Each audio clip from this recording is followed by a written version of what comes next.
Tahimik ang gabi sa loob ng malaking bahay ni Anton. Bagaman puno ng karangyaan, mamahaling kurtina, mamula-mulang sofa, at mga chandelier na kumikislap. Pero may lungkot na hindi kayang takpan ng anumang ganda ng paligid. Nasa balkonahe siya, nakatanaw sa langit. Hawak ang baso ng alak. Sa loob ng bahay, naririnig niya ang masayang halakhak ng kanyang anak na si Camila habang naglalaro ng manika kasama si Rosita, ang kanilang tapat na yaya. Papa, kailan po ba ako magkakaroon ng mama? Tanong ng bata na 6 na taong gulang habang niyayakap ang manika. Dahil doon ay nanlumo si Anton. Natigilan siya at dahan-dahang lumapit sa anak. Darating rin ang araw, anak. Malumanay niyang sagot. Ngunit sa loob niya, ramdam niya ang bigat ng pangungulila ng bata. Hindi madaling maging mag-isa. Noon pa man, ikinakahiya ni Anton ang kanyang nakaraan. Ang iniwang responsibilidad ng babaeng minahal, ngunit lumayo. Iniwang walang paalam. Mayaman siya, oo. Meron siyang malaking negosyo. Mga sasakyang humahalimuyak ng bagong kinang. At mga taong kumikilala sa kanyang pangalan. Ngunit ano ang silbi ng lahat ng iyon kung gabi-gabi ay nakikita niyang may kulang sa mundo ng kanyang anak? Sa kanyang pag-iisa, pumasok sa isip ni Anton ang isang mapanganib na plano. Gagamitin niya ang kanyang yaman at pati na rin ang kanyang impluwensya upang makahanap ng babae. Isang dalaga na maaaring maging instant ina para kay Camila. Isang babaeng hindi magtatanong ng sobra. Hindi uhusgahan ang kanyang nakaraan at tatanggapin siya sa anyo ng kasinungalingang ihahain niya. Isang araw, nakilala niya si Jamie sa isang outreach program na sinadya niyang daluhan sa barangay. Agad siyang naakit sa dalaga. Simple lamang ito. Naka-ponytail, nakamaong at puting blouse at may dalang mga aklat para turuan ng mga batang lansangan. Nasilayan niya ang kabutihang hanap niya. May malasakit, may ngiti na tila kayang punan ng lahat ng kulang. Magandang hapon, pati ni Anton, sabay alok ng kamay. Ako nga pala si Anton, isang negosyante. Natutuwa akong may katulad mo na mayroong malasakit. Nagulat si Jamie sa biglaang pagpapakilala ng lalaki. Ngunit tinanggap rin ang kamay nito. Ako nga pala si Jamie. Hindi naman po kalakihan ang nagagawa ko. Basta't makapagturo sa mga bata ay masaya na ako. Doon nagsimulang umikot ang plano ni Anton. Ginamit niya ang kanyang sasakyan upang ihatid si Jamie. Inaya niya sa magagarbong kainan at inulan ng papuri. Kay Jamie, tila napakabait ng lalaki. Isang responsableng binata, masinop at maginoo. Hindi nagtagal, nakilala ni Jamie si Camila. Tuwang-tuwa ang bata sa kanya. Tila ba natagpuan na ang matagal na niyang hinahanap. Ate Jamie, sama ka sa laro ko. Masiglang aya ng bata. Hindi alam ni Jamie na sa bawat galaw niya, bawat ngiti niya kay Camila, ay bahagi ng plano ni Anton na unti-unti siyang nahuhulog sa bitag ng kasinungalingan. Ngunit sa gilid lamang, tahimik na nakamasid si Rosita. Ramdam niya na may hindi tama sa paraan ng kanyang amo. Sa isip niya, kung tunay na pagmamahal ang hanap ni Sir, bakit kailangan pang magsinungaling? Ang gabi ay muling bumalot ng katahimikan. Ngunit sa puso ni Anton, nagsimula na ang laro ng pagpapanggap. Larong magdadala sa kanya, hindi lamang sa pag-ibig, kung hindi sa kapahamakan. Lumipas ang ilang linggo mula nang magkakilala sina Anton at Jamie. Mula noon, halos gabi-gabi ay may dahilan si Anton upang makasama ang dalaga. Minsan ay inihatid niya ito pauwi gamit ang kanyang mamahaling sasakyan. Minsan na may dinadala sa magagarbong kainan na para bang walang katapusang sorpresa. Anton, hindi mo kailangang gumastos ng ganito. Masaya na ako kahit simpleng merienda lang. Sabi ni Jamie. Minsang dinala siya nito sa isang mamahaling restaurant. Ngumiti si Anton. Sabay abot ng kamay niya. Gusto kong ipakita sa iyo kung gaano kita pinahahalagahan. Karapat dapat ka sa lahat ng maganda, Jamie. Napalunok ang dalaga. Hindi siya sanay sa ganitong karangyaan. Ngunit ramdam niya ang sinseridad o ang akala niya ay sinseridad ng binata. Unti-unti, ang kanyang pag-aalinlangan ay napapalitan ng paghanga. Samantala, sa bawat pagkikita nila ay palaging naroon si Camila. Sa una ay nagtataka si Jamie kung bakit laging isinasama ni Anton ang batang iyon. Ang sabi ni Anton, pamangkin ko siya. Ako ang tumatayong guardian habang nasa abroad ng mga magulang niya. Agad namang nahulog ang loob ni Jamie sa bata. Ang bait mo naman, Anton.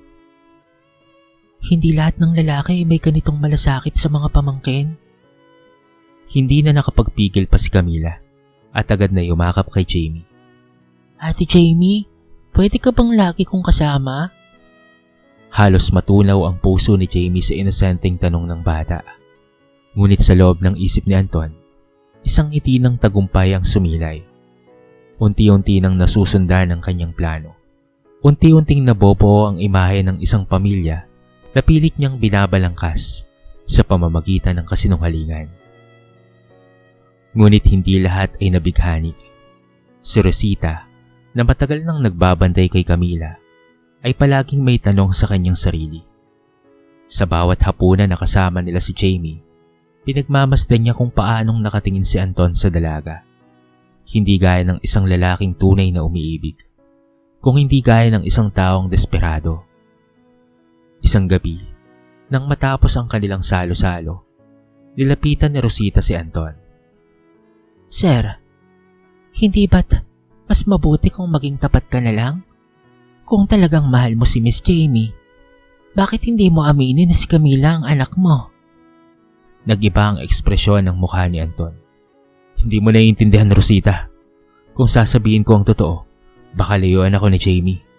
Ayokong mawalan ng pagkakataon. Ayokong mawalan ng ina si Camila. Umiling si Rosita, ngunit nanahimik na lamang. Hindi niya kayang banggain ang desisyon ng kanyang amo.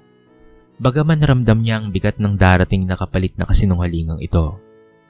Samantala, si Jamie ay patuloy na nahuhulog sa padibong.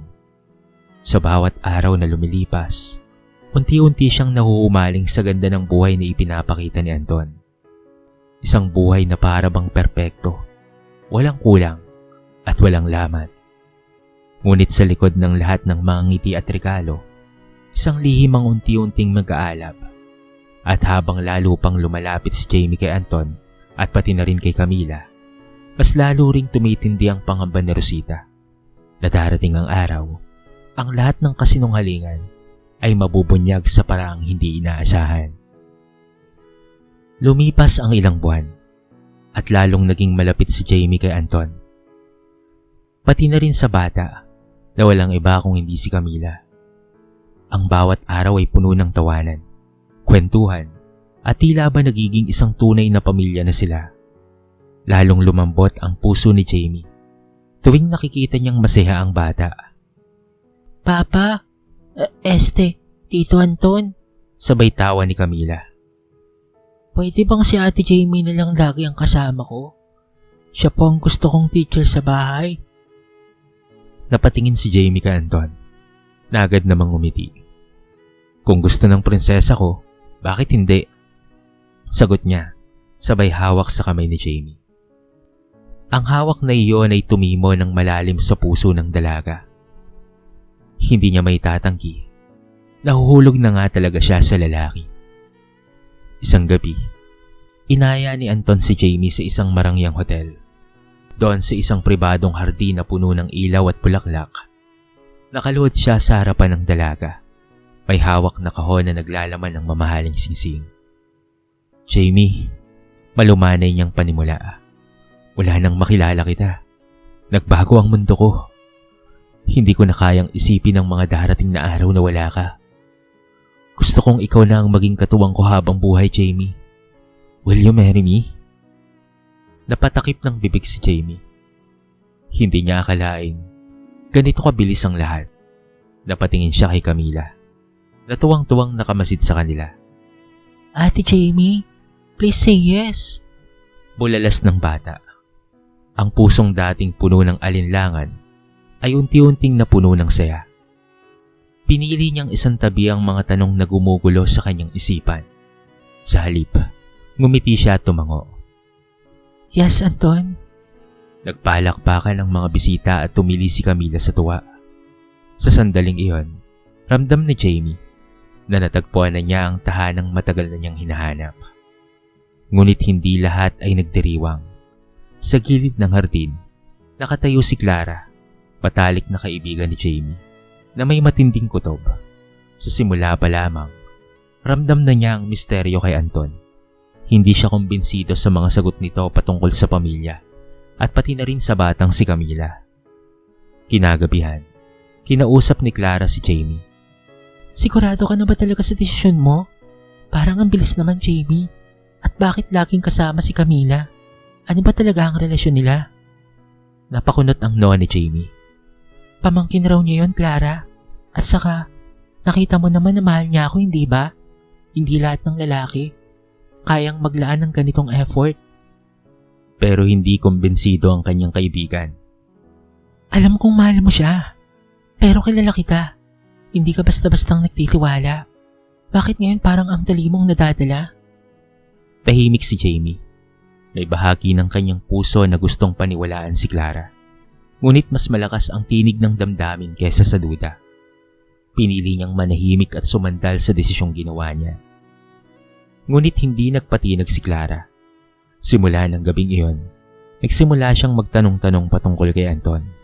At sa bawat peraso ng impormasyon na nakukuha niya, mas lumilinaw na ang lihim na itinatago ng lalaki.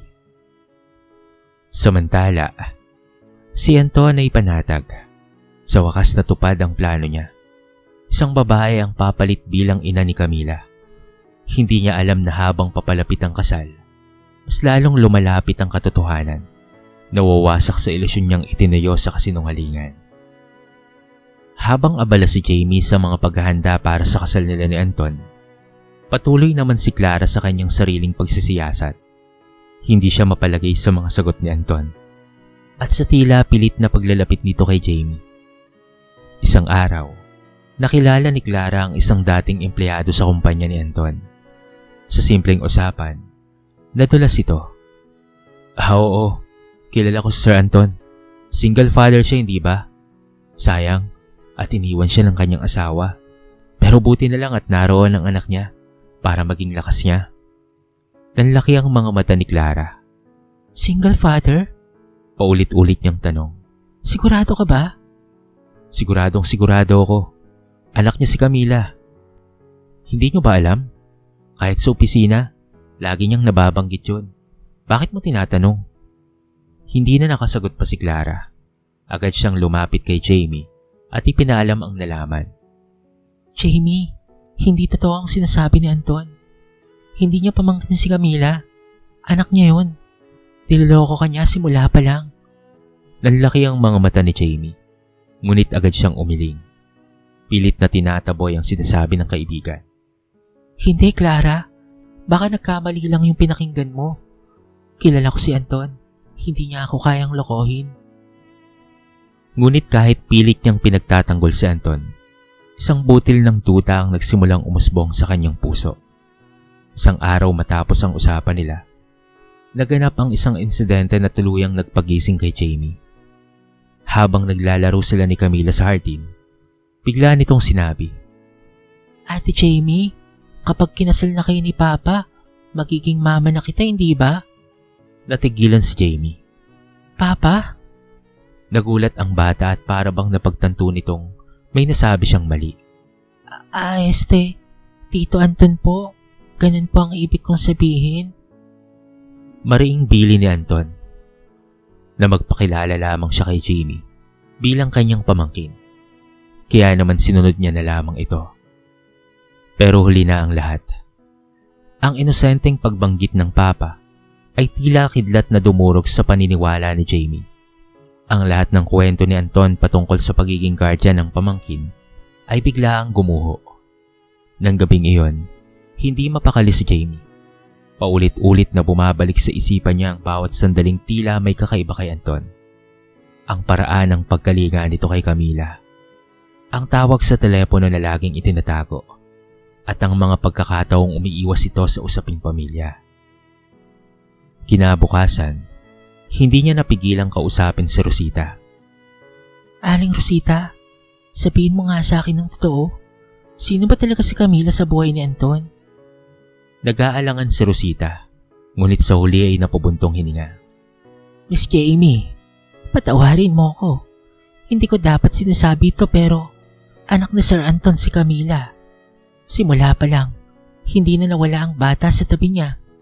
Nilihim niya yon dahil sa natatakot siyang mawala ng pagkakataon sa iyo. Para bang tinusok ng libo-libong karayom ang puso ni Jamie. Sa isang iglap, ang lalaking inaakala niyang perpekto ay naging isang sinungaling. Hindi siya nakapagsalita at nagkulong na lamang sa kanyang silid. Umiiyak sa sakit ng pagkadismaya. Ngunit sa halip na umatras kaagad, pinili niyang manahimik. Isang desisyon ang kanyang nabuo. Hayaan niyang umabot sa kasalang lahat. Doon sa harap ng mga tao, sa mismong altar, ibubunyag niya ang kasinungalingang bumalot sa kanilang relasyon. Kung iniisip ni Anton na siya ay nagwagi, hindi niya alam na ang mismong araw na pinapangarap niyang pinakamalaking tagumpay ay ang siyang magiging araw ng kanyang pinakamalaking kahihiyan. Dumating na nga ang araw ng kasal. Ang simbahan ay puno ng bulaklak, kandila, at mga taong sabik na saksihan ng pag-iisang dibdib ni na Anton at Jamie.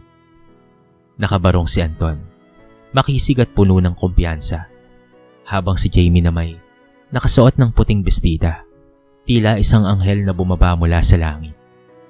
Sa unang tingin, napaka-perpekto ng lahat, ngunit sa loob ni Jamie, may bagyong magwawala.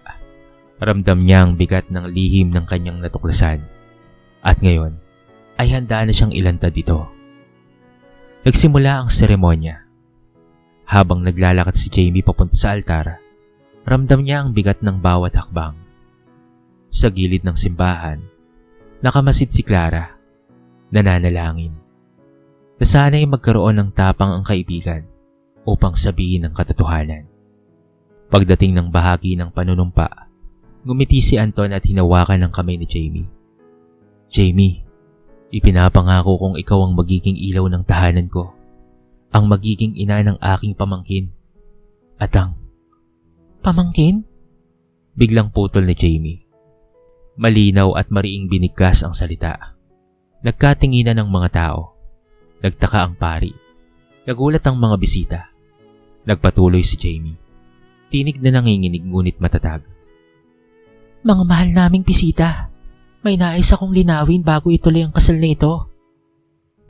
Nanlaki ang mga mata ni Anton. Jamie, anong ginagawa mo? Bulong niya, nanginginig ang boses. Ngunit hindi siya pinakinggan. Huminga ng malalim si Jamie at hinarap ang lahat.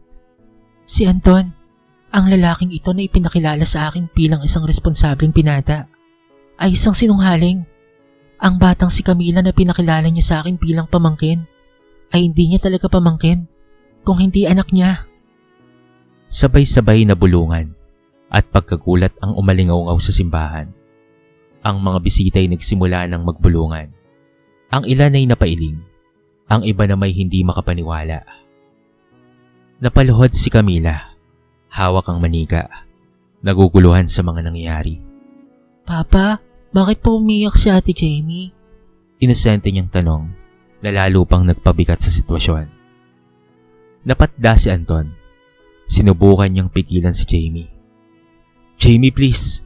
Hindi mo alam ang lahat. Ginawa ko lang ito para kay Camila. Para magkaroon siya ng ina. Ngunit mariin siyang tinignan ni Jamie.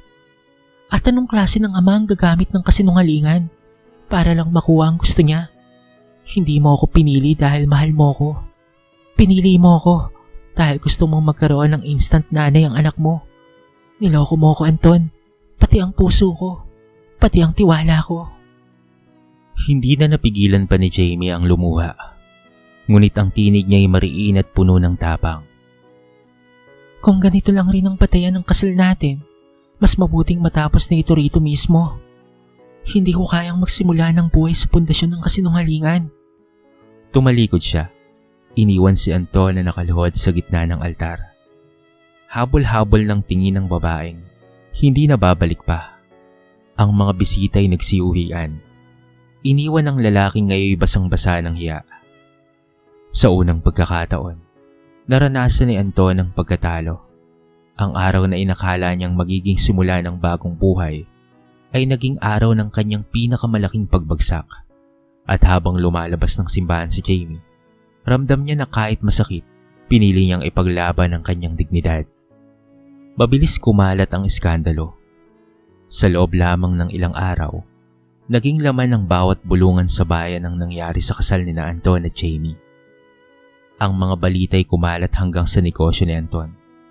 Mga kliyente ang nag-urong ng kontrata. Mga empleyado ang nagdalawang isip na manatili. At ang pangalan niyang dati kinikilalang marangal, ngayon ay nilalapastangan na ng lipunan. Sir Anton, sabi ng kanyang business partner, hindi na namin kayang dalhin ang pangalang may bahid ng kasinungalingan. Nakakaya sa mga investor. Maghahanap na lang kami ng ibang kumpanyang makakatrabaho. Para siyang pinagbagsakan ng langit at lupa. Isa-isang naglaho ang mga taong dati kumakapit sa kanya. Ngayon ay tumalikod na para bang wala silang pinagsamahan. Samantala, si Jamie ay unti-unting bumangon. Sa tulong ng kanyang kaibigang si Clara, pinagpatuloy niya ang pangarap na maging guro. Sa bawat estudyanteng tinuturuan niya, lagi niyang binabahagi ang aral na mas mabuting masaktan sa katotohanan kaysa mabuhay sa kasinungalingan. Ngunit hindi roon nagtapos ang lahat. Ang pamilya ni Jamie, na labis na nasaktan sa kahiyang idinulot ni Anton, ay naghabla laban sa kanya dahil sa panlilinlang. Naging laman muli ng mga pahayagan ng kanyang pangalan at tuluyan nang bumagsak ang kanyang reputasyon. Sa kanilang bahay, si Anton ay nakaupo sa dilim. Sa tabi niya ay si Camila. Yakap-yakap ang kanyang manika. Papa, bakit malungkot ka? Wala ka na bang trabaho? Umalis na ba si Ate Jamie? Tumulo ang luha ni Anton. Hindi niya alam kung paanong ipapaliwanag sa anak na siya mismo ang may kasalanan. Anak, patawarin mo si Papa. Gusto ko lang sanang magkaroon ka ng mama. Pero mali ang paraan ko. Napatingin sa kanya si Camila. Inosente ngunit may bigat ng pangunawa. Papa, hindi ko naman po hinihingi na may mama kaagad ako. Ang gusto ko lang po, ikaw, kahit ikaw lang po ay sapat na. Parang punyalang mga salitang iyon sa puso ni Anton. Doon niya naranasan ang tunay na pag-iiganti ng kanyang kasinungalingan. Hindi mula kay Jamie, kung hindi mula sa sariling konsensya na araw-araw ay humahabol sa kanya. Habang si Jamie ay patuloy na umaangat at nagiging inspirasyon ng iba, si Anton naman ay unti-unting nawala sa entablado ng lipunan. Minsang naging makapangyarihan, pero ngayon ay isa na lamang taong binabalikan ng mga tao bilang halimbawa ng pagbagsak na dulot ng kasinungalingan. Ngunit sa kabila ng lahat, hindi pa rin lubusang sumuko si Anton. Sa kaloob-looban niya, may bahid ng pag-asa na balang araw. May tatama rin niya ang kanyang mga pagkakamali. Hindi upang maibalik si Jamie, kung hindi upang ipakita sa anak na kaya niyang maging mabuting ama nang walang kasinungalingan. Lumipas ang mga taon. Ang dating marangyang bahay ni Anton ay hindi na kasing ingay ng dati. Wala na ang mga bisitang pumupuri. Wala na ang mga kaibigang umaalalay lamang dahil sa yaman. Ang natara na lamang ay siya at si Camila. At sa kabila ng lahat, yon ang naging pinakamahalaga. Natuto si Anton na magsimulang muli. Ibinenta niya ang ilan sa kanyang mga ari-arian upang makapagpatayo ng mas maliit na negosyo. Hindi para muling magyabang, kung hindi para may pakain sa anak at may taguyod ang kanilang buhay. Sa tuwing uuwi si Camila galing eskwela, lagi siyang sinasalubong ng mainit na yakap at pagkain. Siya mismo ang nagluto. Unti-unti, natutunan niya ang halaga ng pagiging ama, na ito ay hindi lamang sa pagbibigay ng pera. Papa, Sabi ni Camila isang gabi habang sabay silang kumakain. kahit wala tayong malaking bahay gaya ng dati, mas masaya ako ngayon kasi nararamdaman kong palagi kitang kasama. Ngunit si Anton ay may luha sa mga mata. Anak, patawarin mo ako sa lahat ng pagkakamali ko noon ha. Hindi ko na uulitin ang kasinungalingan. Ikaw lang ang dahilan kung bakit gusto kong magbago. Sa kabilang banda, naging matagumpay si Jamie sa landas na pinili niya. Nagturo siya sa pampublikong paaralan at naging kilala dahil sa kanyang pagmamalasakit sa mga estudyante. Madalas siyang imbitahan bilang tagapagsalita sa mga seminar, kung saan ibinabahagi niya ang kanyang karanasan bilang halimbawa ng pag-ibig na sinubok ng kasinungalingan at ng tapang na mamili ng tama. Minsan, nagtagpo muli ang landas nila Jamie at Anton. Isang outreach program ang pinangunahan ng paaralang pinagtuturuan ni Jamie at inimbitahan ng ilang lokal na negosyante. Kasama ng arawan si Anton na unti-unti na ring nakakabangon. Nang magkaharap sila, kapansin-pansin ang pagbabago kay Anton. Wala na ang dating kumpiyansa at yabang. Sa halip, ay nakatayo ito sa harapan ni Jamie. Isang lalaking payak, mapagpakumbaba at tunay na nagsisisi. Jamie, bungad ni Anton, alam kong wala akong karapatang lumapit sa'yo. Gusto ko lang humingi ng tawad. Hindi para bumalik ka sa akin, kung hindi para maibsan ang bigat ng konsensya ko. Mali ako noon, oo. Niloko kita. Ginamit ko ang puso mo para sa pansariling pakinabang. At yun ang pinakamalaking pagkakamali ng buhay ko. Tahimik si Jamie. Pinagmamasdan ng lalaking minsang sumira ng kanyang tiwala. Ngunit sa halip na galit, ang naramdaman niya ay awa at kapatawaran. Anton, matagal na akong nag-move on. Hindi mo kailangang humingi ng tawad araw-araw. Ang mahalaga ay natuto ka na. At nakikita ko, nagbago ka na para kay Camila. Ipagpatuloy mo lang yan. Ngumiti si Anton. May luha ng kagaanan sa kanyang puso. Hindi man sila nagkatuluyan, nakamit niya naman ang mas mahalagang bagay. Ito ay ang pagtanggap sa kanyang pagkakamali at ang pagkakataong ituwid ang landas para lamang sa kanyang anak. At para kay Jamie, ang karanasang ito ay naging lakas upang turuan ng iba. Naging paalala na hindi lahat ng pagmamahal ay totoo, ngunit lahat ng sugat ay may lunas sa tamang pagpili, sa katotohanan, at sa pagtanggap. Tahimik ang hapon sa maliit na parke, kung saan madalas maglaro si Camila. 12 taong gulang na siya ngayon, malusog, masayahin, at puno ng pangarap.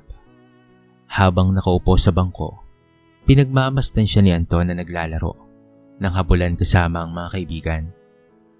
Marami na ang nagbago sa kanilang buhay. Wala na ang marangyang sasakyan na ginagamit noon ni Anton para manligaw. Wala na ang magagarbong kasuotan na ipinagmamalaki niya sa lipunan. Ang natira na lamang ay ang simpleng pamumuhay na puno ng sakripisyo, ngunit puno rin ng totoong kasiyahan. Minsan, nilapitan ni Camila ang ama. Papa, alam mo ba, gusto kong maging guro paglaki ko, kagaya ni Ate Jamie.